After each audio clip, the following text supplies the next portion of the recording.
Good. Woo! Good afternoon, Sheila. Good afternoon indeed. Are y'all full or what? Yep. Beyond the food, maybe a bit of knowledge on some mindset I know. development. That was awesome. That was a great general session led by some fantastic breakout sessions. I hope all y'all Yeah. got some big takeaways from that. I thought that was really cool to see Micah's progression of all the things she's done and led and did non-conformance and had babies and led some more. I just And thought that was seeing really their cool. pictures from when they got started. Yeah. I like seeing photos of the youngins and where they Absolutely. are now. So. That's awesome. We got that girl, dad, girl, mom thing in common, don't we, Micah? So it's cool. Now, I got a bigger question for you. Yes, Do you like making money? absolutely. It's one of the reasons I'm here. Heck yeah. Do you like making money on the money you've already set aside that makes you more money? And that sounds like a good deal to me. What about you guys? Yeah? So I think that means we better bring up the guy that only knows about what the Tom James opportunity can equal in dollars. Wouldn't you say so? Yeah. Would you guys like to hear from our CFO? All right, let's bring up Mr. John Hitt.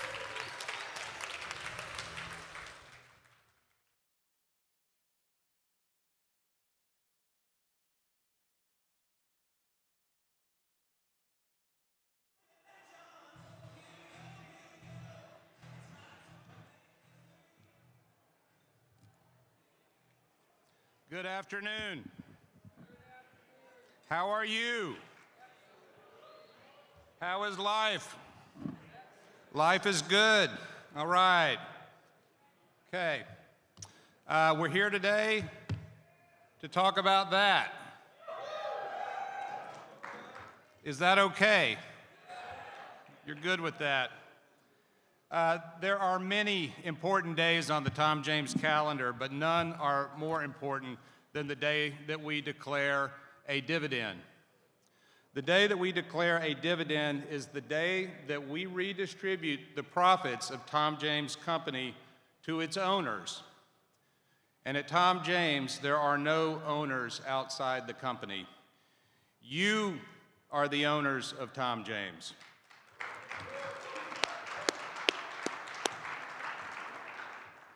So while most days of the year we're paid based on our sales, our production, our hours worked, and so on, today is the day that we are paid for being an owner of this business.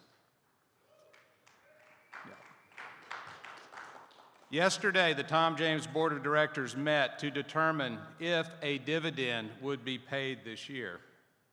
The board reviewed our results for 2023, our current financial position, as well as our outlook for 2024. Based upon our continued profitability in 2023, coupled with our gathering momentum headed into 2024, the Tom James Board of Directors declared that a dividend will be paid based upon our results in 2023.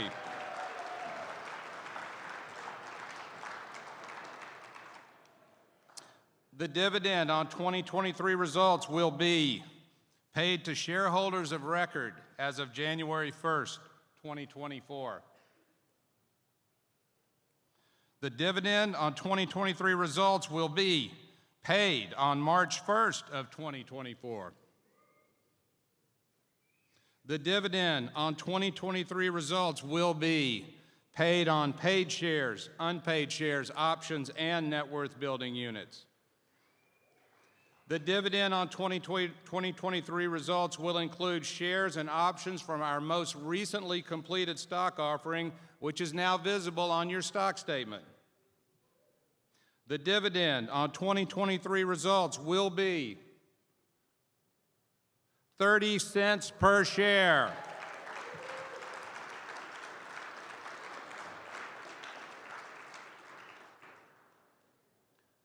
The stock bonus, which is paid on unpaid shares, options, and net worth building units, will be 30 cents per share.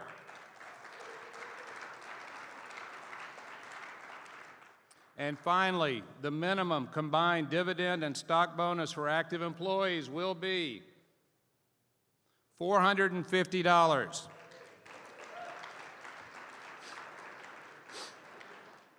Let's take a moment to reflect on that. At most companies, maybe all, a dividend is only paid on shares which have been issued, that is, paid shares. But at Tom James, we made a decision a long time ago to pay a stock bonus on unpaid shares and options too. Think about that. Tom James pays a bonus on shares and options which have not even been paid for.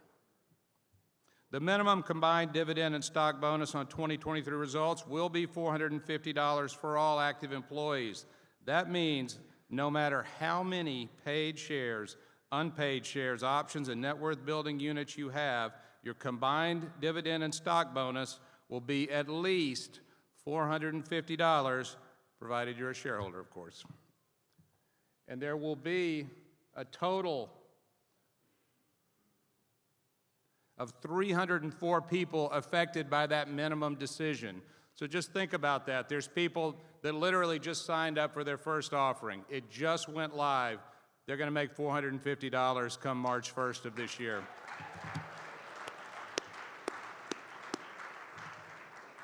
But let me give you a little more feel for the scope of what we're talking about right now. $5,578,000 is going to go to you on March 1st. Think about that. $5.5 million to the people in this room. How about that?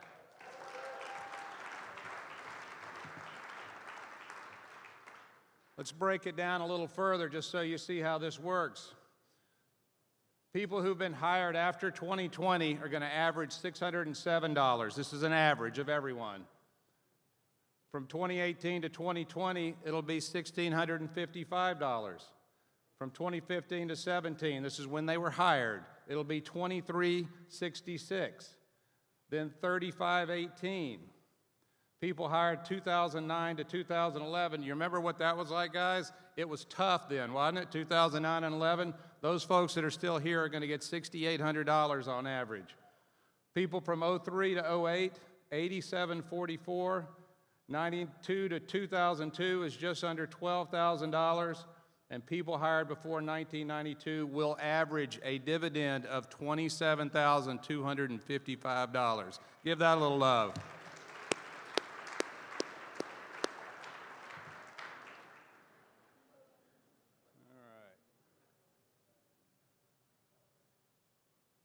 These are our repurchase rules for 2024. They are unchanged from 2023. There is no limit on how much you can request the company to repurchase. Purchases up to $500,000 will be paid in cash. Anything over $500,000, you'll get $500,000 up front and then a promissory note based on the amount. You can see there the amount, how much cash you get, and then how many note payments you get, and that's plus interest, of course. And then finally, for sales of $2 million or greater, it'll be 25% up front and then 5 note payments. Those are unchanged from 2023.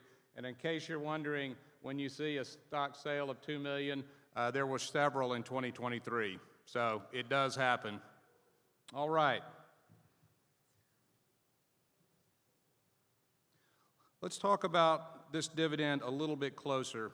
In light of our best sales year yet, we were hopeful that we could announce a record dividend today, but ultimately we came just short with our second highest dividend ever. There were 2 primary reasons. First, our sales growth in 2023 was largely achieved by selling higher priced garments, not more garments. Over the past 2 years, we've raised prices 4 times. This has made it possible to maintain or even grow sales without selling more garments. You might be surprised to know that we sold fewer custom shirts in 2023 than we did in 2022. We sold fewer custom trousers in 2023 than we did in 2022. And we sold fewer shoes and accessories in 23 than we did the year before. All of this suggests a subtle drift towards selling garments and not selling outfits and wardrobes. So what's wrong with that, right? Sales are sales? Not exactly. Remember that we are vertically integrated. This means that we make money at the retail level, which is what you do, of course, but we also make money at the manufacturing level, where the clothes are made, and at the textiles level, where the cloth is woven. To run efficiently, a factory needs a steady supply of work. When the amount of fuel, the garments, coming into the factory is reduced, it causes the machine to sputter and not run as efficiently. It makes it harder to recover fixed and overhead costs with fewer garments coming through. Operators can be idled, waiting for a piece from the previous operator. Similarly, fewer garments being made means less cloth for Crossville to weave, or shorter runs of cloth, again, reducing the efficiency and the profitability of our mill. The solution is simple and a theme at this meeting. Serve your clients by selling outfits and wardrobes. Don't be somebody's suit guy or somebody's suit gal, okay? Be their clothier, their trusted partner, and help them to build a beautiful wardrobe for all the places they go and all the people they see. And don't forget, we have the Buy 5, Get 1 shirt promo running in January and February, which is a great way to immediately flip the script on our shirt sales. The second reason we stopped just short of a record dividend is some additional expense pressures that we're facing. As consumers, we have all felt the pinch of inflation in recent years. Your company is no different. We are seeing expenses in many areas outstripping inflation, things you might not think about, like travel costs or property insurance, with a record amount of claims in the industry due to wildfires and other natural disasters. We've absorbed additional tariffs and duties, as well as additional interest expense when we need to borrow money. These and other similar issues are weighing on our profitability and cash flow. The Board of Directors is meeting the last week of January to discuss ways of curbing these and other expenses. But the one thing we will never do at Tom James is cut the things that lead to sales. Which brings us to 2024. What will the dividend be a year from now? Every year is a clean slate. Past performance is no guarantee of future results. There is no hidden reservoir of money that will fund our next dividend. Maintaining sales will not grow our dividend. It will diminish our dividend because our expenses go up every year. Selling fewer garments at higher prices will not grow our dividend as it reduces profitability in our factories and mills. Focus on selling outfits and wardrobes in 2024. I would like to close with a quote from our founder, Spencer Hayes, a quote that has also been a recurring theme at this meeting. We must realize that success isn't something you get and you got it. It's something that's a journey, and you're never totally there. You're always learning. You're always improving. You can always figure out how to do better. That's what makes life exciting and fun, is to grow and get better at what you do. Next year's dividend will be based on our results in 2024 and 2024 alone. That dividend is up to you, the owners of Tom James Company. Let's make it a record 1 year from today. Thank you. It is great to be in business with you.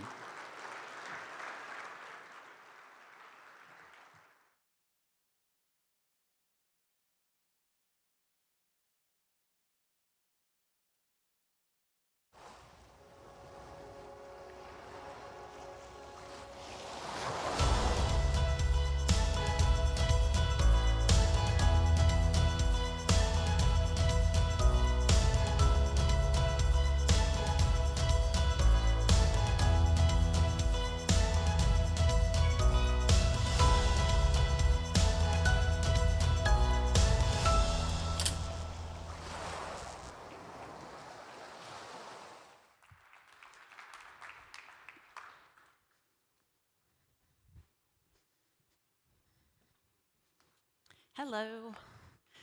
Thank you, John, for the dividend. Tough act to follow.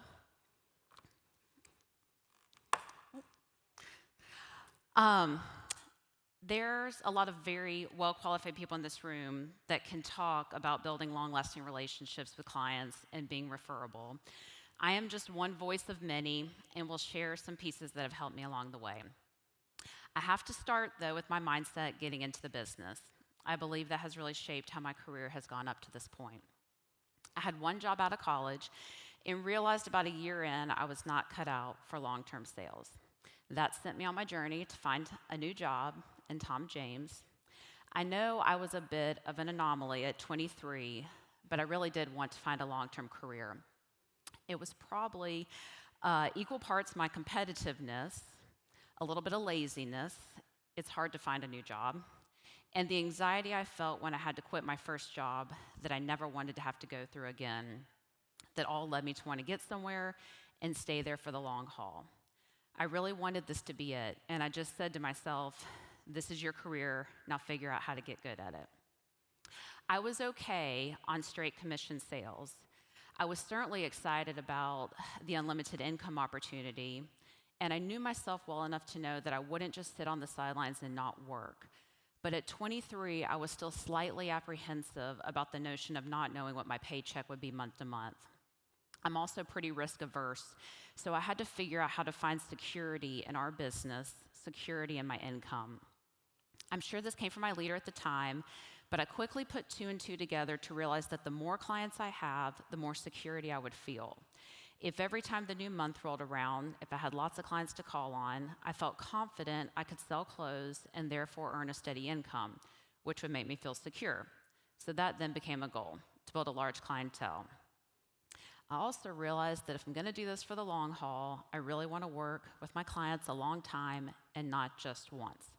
I don't want to just sell them clothes today, but help them 5 years from now, 10 years from now, and so on. Y'all know how much work goes into getting a new client. It's a lot. When I started, my leader wouldn't let me call someone if I didn't send them a mailer first. I know that kind of feels like I had to walk uphill to school both ways, but it's true. I made hundreds and hundreds of mailers with our marketing page, a swatch, my letter, my card. I was asking for tons of referrals, tons of pitch no sales, lots of reschedules, you know the drill. I knew I would never stop going after new business, but I also knew for absolute certainty that I did not want to be putting together mailers for the rest of my life, especially if the reason that I was needing to get new clients was because I wasn't retaining my current clients. One in, one out might be a good policy if you're trying to keep your closet decluttered, but it was not how I wanted my clientele to work. So my mindset, this is my career, I'm all in. The more clients I have, the more secure I'll feel, and I want to serve them in a way that I get to work with them for a really long time. I realize that not everyone comes to Tom James and makes a career decision like maybe I did, but you've got to think longer than just who am I going to sell tomorrow or next week or this month. Prospects and clients can pick up on that. If you're not approaching this opportunity with a seriousness to make this work, and you have more of a let's just see what happens mentality, your clients may wonder if that's also your approach to their clothing. Let's just see what happens. Let's see if I can get it right. Even though I was young and inexperienced, I wanted to convey to people that I was serious about what I was doing. So I changed the way I asked for referrals. At the end of the appointment, when it came time to ask, I looked my clients directly in the eye and I told them, this is going to be my career and I really want to build a business and I am not going to be a revolving door salesperson. I want to work with you for as long as you want to work with me. And that was my referral pitch. And then I'd show my hot list and ask my memory jogger questions, and I got a lot of referrals. And I believed that people saw and felt that I was really genuine and sincere in my words, and they wanted to help me. Now, I am not perfect, far from it. I have made a lot of mistakes along the way. The key, though, is learning from them and trying not to make them again. And shortly at the end, I will tell you about a colossal mistake I made in October. Our product is clothing. People can like me all they want, but if I can't deliver a great fitting product, they're not going to want to continue to work with me. And they definitely aren't going to refer me to other people. An important lesson I learned early on, just because someone wants to buy custom clothes does not necessarily mean they want a trim or tailored fit. Some people want their clothes to fit loose and roomy and baggy, but what they appreciate about us is we come to them and save them time and have a great selection. We can't presume to know how our clients want their clothes to fit.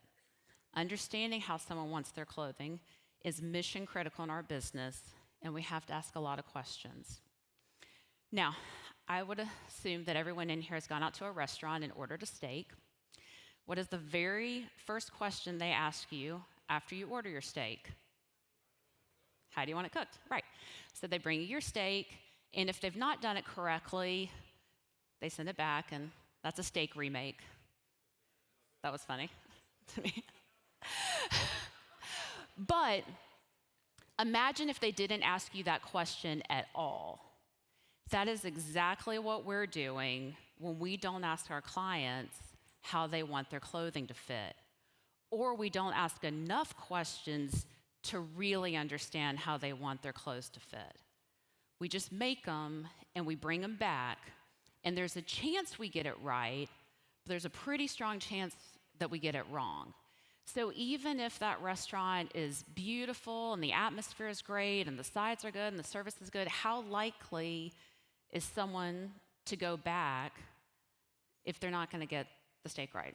Or how likely are they to refer that restaurant to another person? Same thing with us. So we got to ask. We got to ask a lot of questions. So I really work on that now when I'm in front of people, especially new clients, is to determine their preference in their jacket and their pants. One thing I've learned now is I can't just stop at how do you want something to fit, and they say tailored. That doesn't get it. Because what I've realized is a lot of men, they want it tailored here at the half girth, but that has nothing to do with how they want it to fit up here. And so I've sort of determined that we've got the northern hemisphere of the coat and then the southern hemisphere of the coat. And if I don't dig a little deeper to talk about, the armholes, the point to point, everything up here, that I might get it wrong. Because I might put someone in trim fit when they need regular, or honestly put someone in regular fit when they need easy.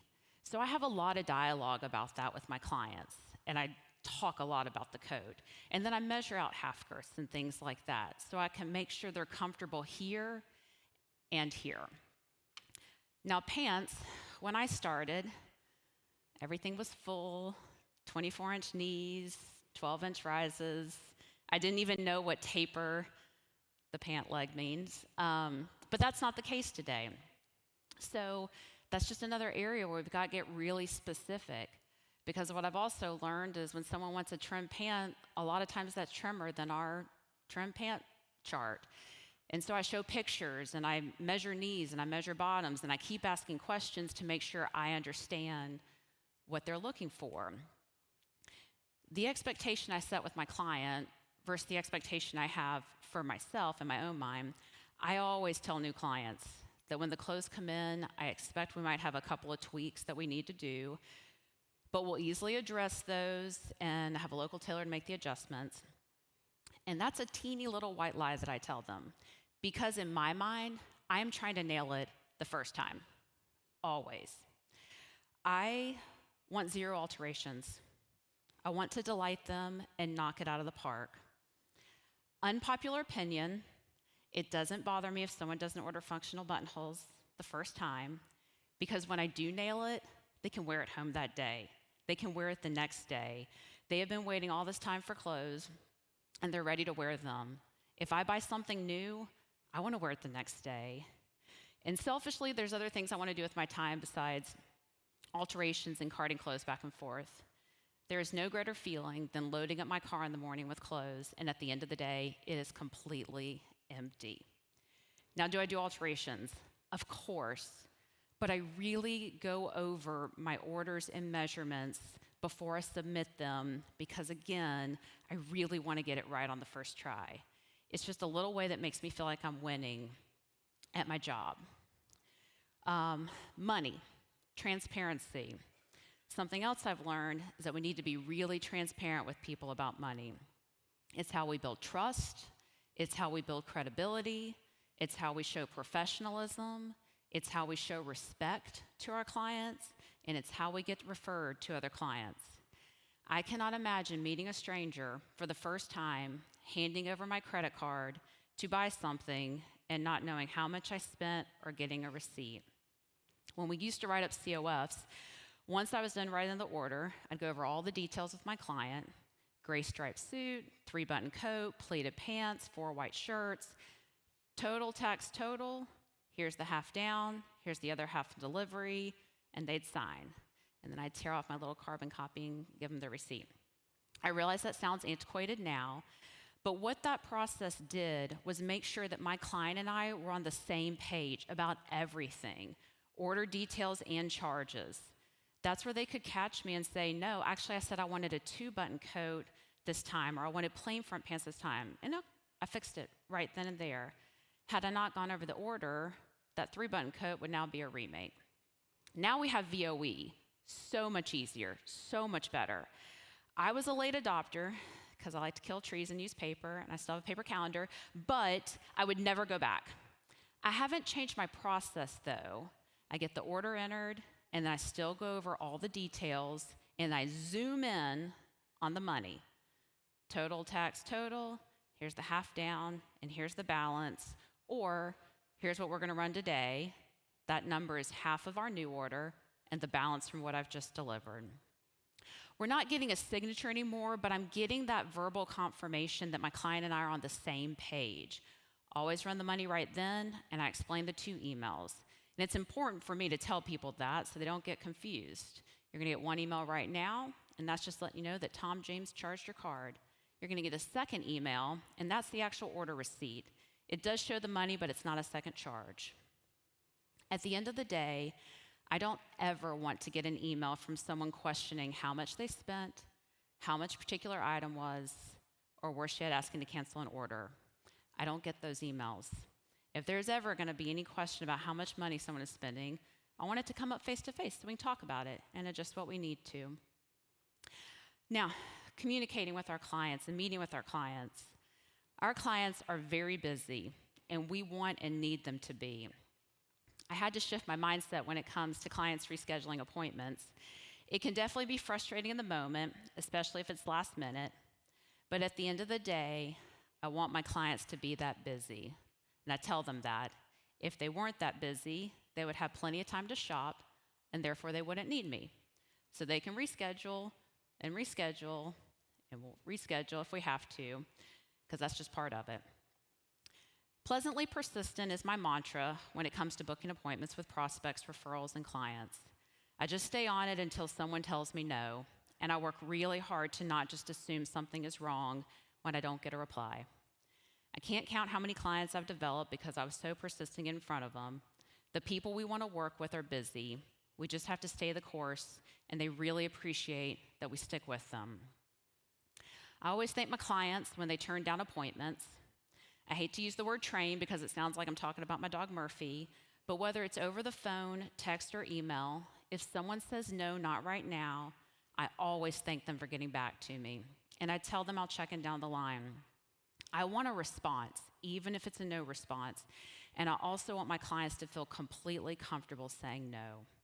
That's why I'm building a large clientele. There's always someone else to call. I don't want my clients to feel pressure when I reach out to them. No one needs to feel like Ashley's not gonna be able to put food on the table if they don't see me or buy from me. And I always try to pick up the phone. Try not to handle everything over text or email, especially if someone is upset. Don't think twice, just call. One of my favorite things about our job is the relationships we get to build with our clients. I love when you get to the point that 75% of your time meeting is catching up on life, and then 25% is about picking out clothes. I genuinely really like to learn about my clients and their interests and their families. Take some time to get to know people. It's not all about the clothes. We work with the best of the best, the most successful men and women, and we can learn so much from them. And it just enhances our time together when we have a little bit more of a personal relationship. I'm so excited this month when I go to deliver Carla Miller to ask her how her son did in his 4-H speech competition. And I know when I go see Alice Sullivan at the end of the month, that I'm going to immediately ask her to show me pictures from her trip to Africa. Remember that it's more than just suits and sport coats. All right, so I told you I'd tell you about my colossal mistake. So I saw a client, and he ordered 2 sport coats and 2 shirts from me for an event, a work conference that he had in October. The 2 coats came in, one of the shirts came in, looked great. I delivered it to him end of September. Everything was good, no alterations. And I was waiting for that second shirt. Second shirt came in, And I checked it because we were doing a new monogram on it. And so I opened it up, I looked at the monogram, shirt looked good, monogram looked good, and I had him scheduled for a Thursday when his event was Monday, Tuesday of the following week. So about Monday of that week, when I was supposed to see him on Thursday, I can't find the shirt. And I know I had the shirt because I physically held the shirt in my hand. And so I narrowed down that there was about a 3 or 4 day window from when the shirt came in and I saw it to right now. And I had delivered a lot of shirts the week before because we were coming off of a shirt special. Thank you for giving us another shirt special in January and February, by the way. So I made a list of all the clients that I had seen.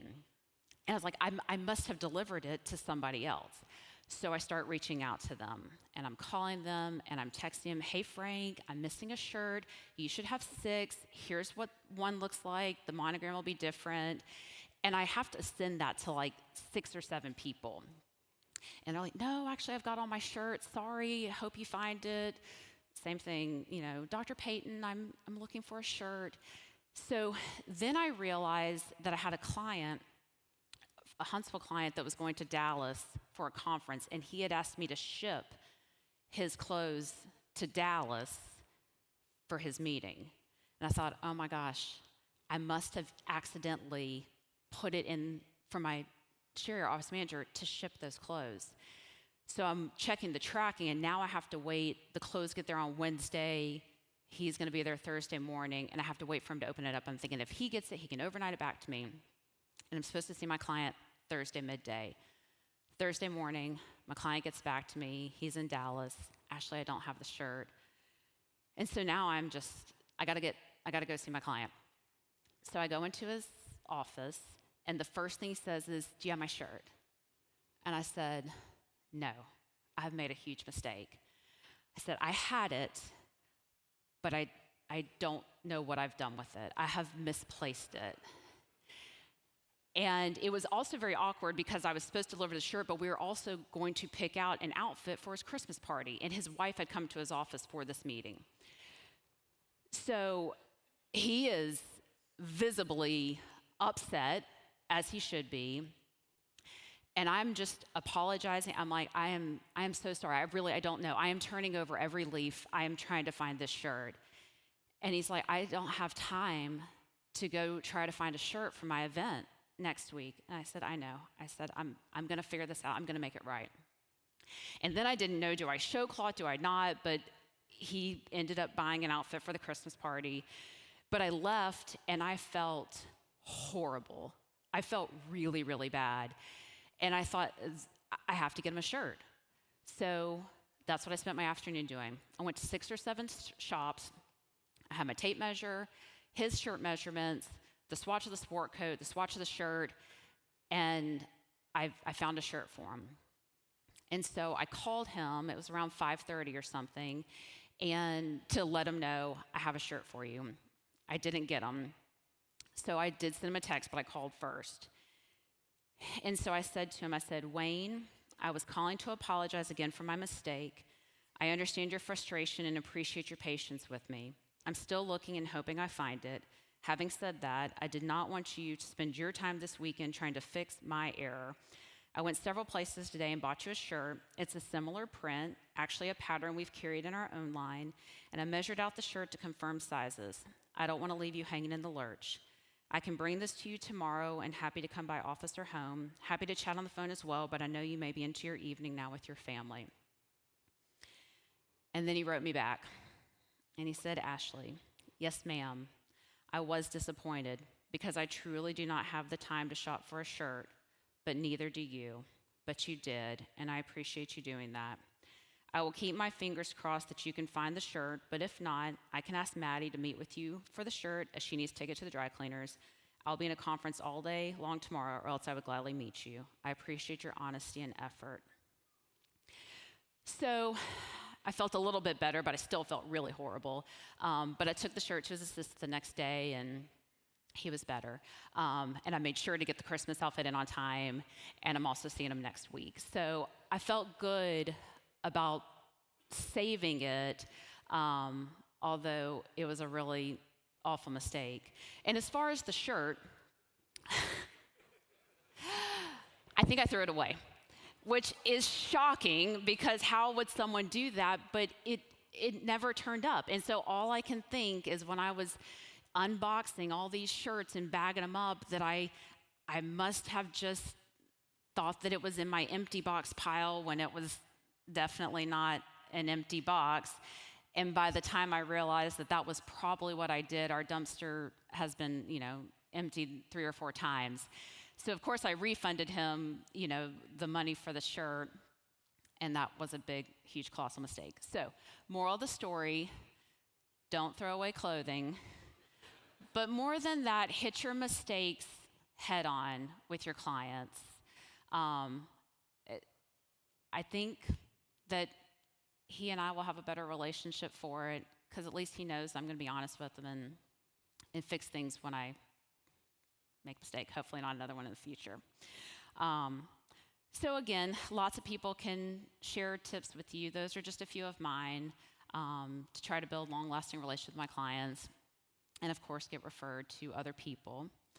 Speaking of clients, I am really excited and honored because one of my favorite clients is here. He and I have been working together for 20 years. And he was very gracious with his time today to come up here and have a conversation with me and LeVar and just share a few things with you guys. So will y'all please welcome my client, Rick Green, and then LeVar.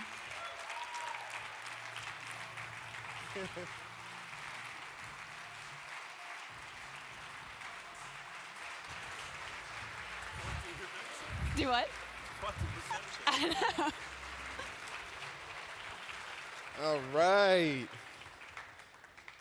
That was awesome, Ashley. Thank you for helping us out this morning and being vulnerable enough to invite your client here today, Mr. Green. Rick Green, correct? Mr. Green. And Mr. Green, thank you so much for being here today. We know it's your Friday afternoon and you have plenty of things you could be doing, but you were willing to come out and be with us today so that we can learn from you and hopefully get better on serving clients who are the reason for our existence as far as our business is concerned. So let's give it up for Ashley and Mr. Green once again.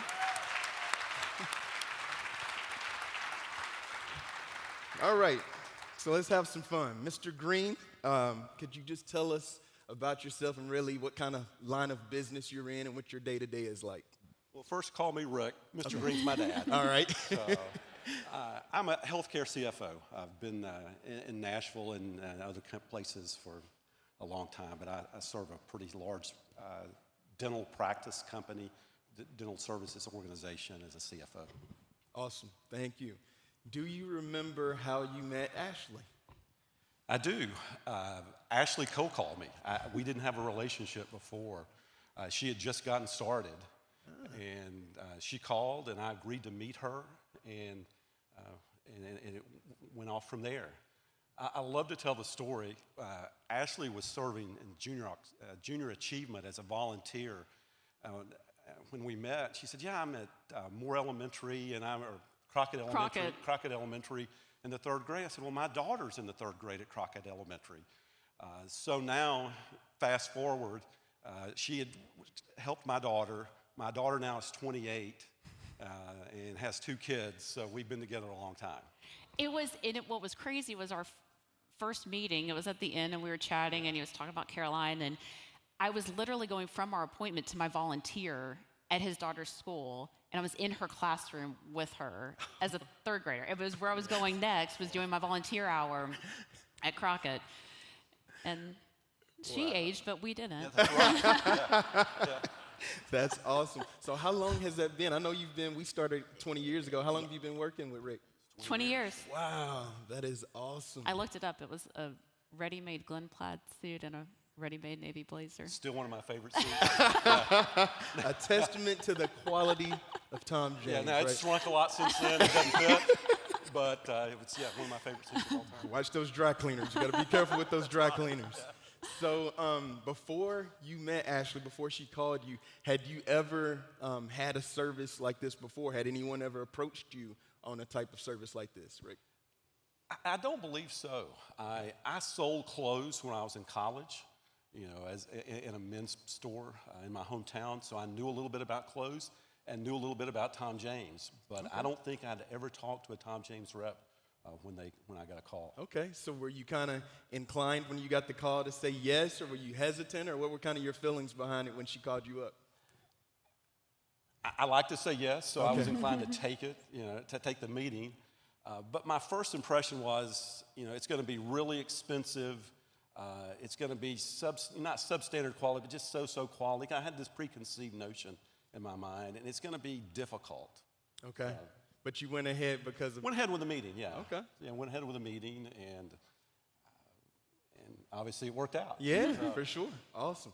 Ashley, when you called him up and when you got a chance to sit down in an appointment with him, what were your observations and gatherings? What was kind of the hot button, if you can remember back 20 years ago? Did you have an idea of what you thought his hot button was and how you needed to serve him? I don't know that I could remember at the time, but he was a professional, and I think just my assumption and what I still believe now is, why would anyone fight Green Hills Mall traffic to go get clothes when I can come to them? And so it just made so much sense to me, and it's like, please just give me a shot. I mean, that's what I think I was kind of telling everyone at that point, like, give me a chance, give me a shot. And again, he was a professional, needed professional clothing, and that's what we do. So in my mind, it just made perfect sense. Made sense, absolutely. So give me your perspective on that, Rick. You can obviously shop wherever you want for your clothing. So what keeps you coming back and working with Ashley? One, I trust her, right? The stuff that we get made together, I really like. It fits, it's easy, and it's, my view that it was too high, it's not, that was wrong. So it's affordable clothing within my budget, and it saves me time. Okay. I can go to her. We've worked together so long. We know, she knows what I'm going to buy or what I'm going to look at. She'll have that already pre-prepared. And sometimes it'll change up, but generally it doesn't change much from visit to visit. Okay. That reminds me, I didn't give you this, but does she ever challenge you to step out of the box from time to time, or does she kind of keep you where you want to be and where you feel comfortable? No, she does. She challenges me. And one of the things she talked about in her speech was just, trust in your client, being transparent, and she knows there's going to be things that she'll show me that I'm not going to buy. This last visit we had, beautiful coat, casual coat. I think it was like $2,000. Oh, yeah, it was that. Yeah, it was really nice. But it was going to be something I was going to wear like 4 times. I'm thinking, no, I'm going to spend it on something else. I'm not going to do that. And she respects that. It's not a hard sell or not a push. Okay, we'll put that and we'll go get something else. Cool. I still need one of those. Yeah, still good looking. Yeah, Don't give up on that jacket. So kind of in summary, we like to say there's a couple of benefits we bring to you. Saving you time, giving you a quality product, or just making sure you look good. How would you rank those for you in terms of the time savings, the quality product, or just looking good, the benefit that she brings to you? How do those rank in importance? Well, I'd say making me look good is really hard. So the quality product, I love the cloth and the fabrics. To me, that's the most important, and the fit, followed by saving time. Yeah. It makes our offices are literally like 5 minutes apart. So I go to her office; she doesn't have to come to mine. It's just easier that way. And then the last is making me look good. We all like to look good or like to wear nice things. So I appreciate that. So. How's he look, Tom James? I think you're doing pretty good. Well, I've got the Tom James brand on today, head to toe, other than my shoes. So. You're making us look good. One thing, Rick has moved to Florida, to Texas, finally back to Nashville, and we've worked together all of that time. That's really cool. And I think I offered up. I was like, I can put you in touch with someone, but he still had, his wife was in Nashville, he was still coming back and things like that. He's like, no, I got to get back to Nashville. And so, we've been able to maintain working together even as he's, his career has taken him to different places. Very awesome. Which I really appreciated that you still wanted to work with me. Yeah, and you touched on this in your remarks about reaching out, being patient. There's times where Ashley will call or text me, and I just don't respond. And it's not that I just forget about it or I get busy. And she's always good to come back by, come again and follow up. And eventually I'll call back, and it works out. So That's awesome. I laughed when you were talking about making appointments and telling folks you were coming. This was probably 2 years ago, and I was traveling back and forth. We have a home in Austin, Texas, and then we have a townhouse here. So we usually spend holidays here. And we'd set an appointment up, and I go to the office, and there's nobody in the office, and nobody around. I call Ashley, and I said, I'm here, it's 8:30 on a Friday morning. And she said, Rick, I've got you down for next Friday. And I looked at my calendar and I said, yeah, I've got you down for next Friday too. I'll see you then. So, yeah. That's great stuff. Well, I will say, if you end up moving to Florida again, Orlando. stay away from these guys here. You look for me. I'm just messing with you. Ashley, what has been your favorite part of working with Rick? So I was 23 when we started, not married, no Connor. He had younger kids. I just feel like I have grown up with Rick. And again, what I was saying earlier is I like when we talk much more about life and a little bit about clothing, but, he's seen me, change and become married and become a mom. And, his kids have grown up, and I love learning from my clients, their parents, and just, things like that. And now I love talking to him because Connor's getting ready to go to Cooperstown and baseball tournament next summer, and he did that with his kids. So the relationship of just kind of getting to know each other and our families and has just felt really special. Yeah, that's fantastic. Over the years, most of our clients' wardrobe needs have evolved, especially pre-COVID versus post-COVID. So how has that been for you, and has Ashley adapted to those changing needs? Yeah, it's changed quite a bit. From when we started, I bought suits and no sport coats. I mean, why would you ever buy a sport coat? You get the pants for free if you buy a suit. So, well. I like the way you think. Kinda. Well, that's changed now. I'll buy 2 sport coats for every suit I buy. I probably buy 1 suit every couple of years now. We just don't wear suits anymore. I don't in what I do, other than some formal meetings. The other thing is, 5 years ago, you introduced me to Blue Delta jeans, and That was a stretch. yeah, it was a stretch because she came in and said, "You're gonna, these jeans are $500," and I'm thinking, "You're out of your mind." She said, "No, you just got to try them. It's the best thing and the worst thing that's happened to me, right? It's I probably got 10 pair now. I just love them, and I wear them every day, and it's been great. That's what Nashville I got uniform, Yeah. I see. custom jeans, and a sport coat. Lovely. So less dress pants, more jeans these days, and then more sport coats. The last time we bought shirts and a sport coat. Sport coat. Yeah. Ashley, what did you do to adapt to his changing closet needs after COVID? I think kind of what I always try to do with clients is just ask first, you tell me what's on the top of your mind, and then hear what they have to say, but then I've got, things to show you. And so I, love sport coats and knew that he was kind of, shifting more in that direction. And great shirts, casual shirts, things like that. And so, just being mindful of what he's already got in his closet and picking out things that I like, things I think he'll like, pushing a little bit on colors and patterns and more price jeans. point. We've moved up on price point. Yeah. Well, I remember the first time that you got your first Holland Sherry suit. Yeah. And that was a big deal. It was beautiful. Yeah. So. Wonderful. I still like to buy suits. I just don't wear them anymore. I've got lots of them in my closet. Right, Yeah. right. They make you feel good. I wish we had more opportunities to get them out, right?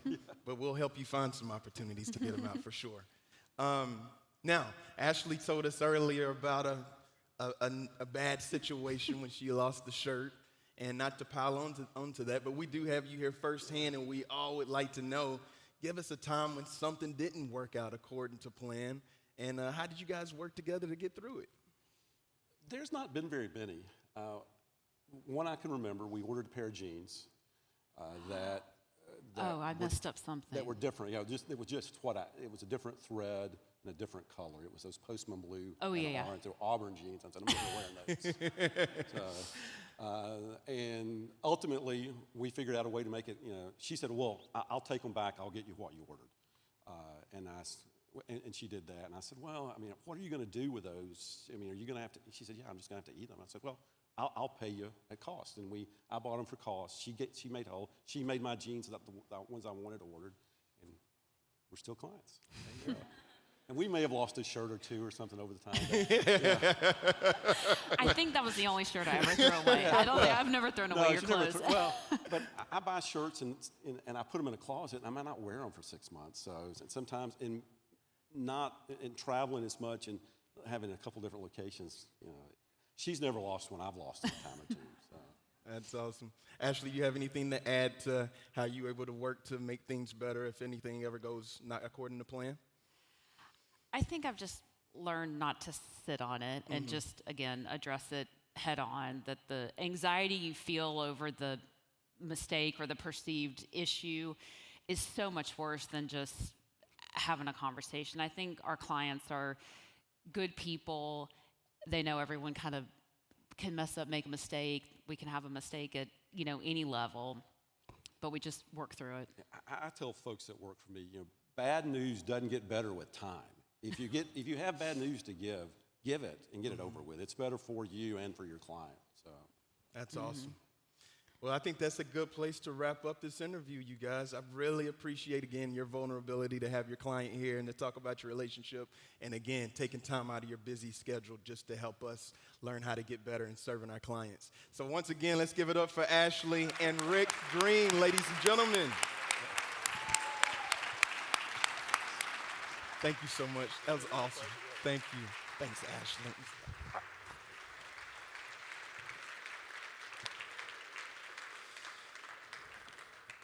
All right. That was very cool. Hopefully I'll have the opportunity, all of us will have the opportunity to do that one day. All right, couple of announcements. Get your bio pictures taken. Every new partner and anyone whose picture was reverted to their old picture. You all look better than you did when you were in sales school. I didn't write this. It says Lee Dora, John Cardos are two examples. A reminder for tonight's formal night dinner. You may not bring in your own alcoholic beverages into formal night due to hotel policy. However, 2 drink tickets will be provided for all registered employees and guests for tonight. The ticket color is green. Please pick up your tickets at the registration desk if you haven't already. Lost or forgotten drink tickets will not be replaced. Sorry. There will also be a cash bar offering beer and wine only, no mixed drinks. A couple notes about our departure for tomorrow on Saturday, January the 6th. Hotel checkout is 11 a.m.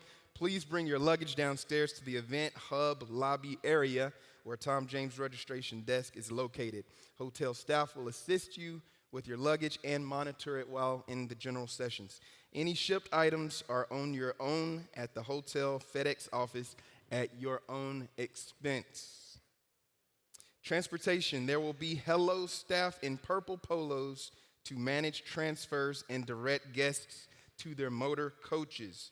The shuttle times are as follows: 12:30 p.m., which is immediately after the general session, and it will not depart until it's full.